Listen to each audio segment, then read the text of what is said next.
आज सकाळ-सकाळीच ना मी निवांत असा मोबाईल घेऊन बसली होती, तेव्हा मला इतका जुना फोटो सापडला गॅलरीमध्ये, काय तो तुम्हाला पुढे दाखवते. त्याआधी कालच्या मॅचच्या शेवटच्या पॉइंटला कोण-कोण जीव हातात धरून बसलं होतं कमेंटमध्ये नक्कीच सांगा. पण विजय खूप छान मिळवला. आता आयन्स तर घरी आलाच होता आणि हा घरी आला ना, तर माझं काम सगळे जागेवर राहतात. आज माझं कोणतंही काम झालं नाही आणि 2 वाजत आले. आता हा खेळत तर इतका छान होता, याला मी डिशमध्ये मुरमुरे खायला दिले.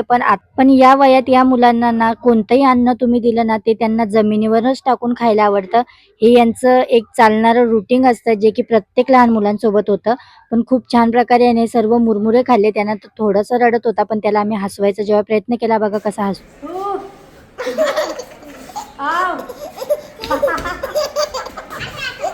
आता हा हसून खेळून घरी गेल्यावरती मी लागली स्वयंपाकाला. आज स्वयंपाकामध्ये दुधी भोपळ्याची भाजी करायची होती आणि इकडे मॅडम आज घरीच आहेत आणि यांना सुट्टी असली ना किचनमध्ये लुडबुड केल्याशिवाय तर हिचं काही होणारच नाही.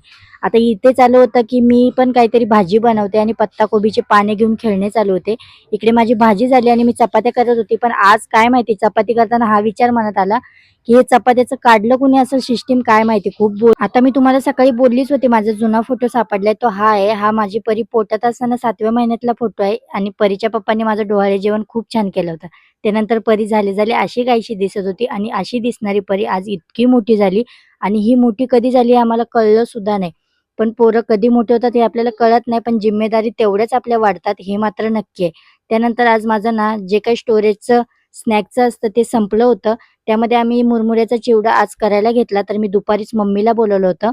तिच्या हाताने हा चिवडा करून घेतला. मागच्या वेळेस खूप छान झाला होता आणि हा डब्यांमध्ये भरून ठेवला. आजसाठी एवढंच. भेटूया उद्या. Bye bye.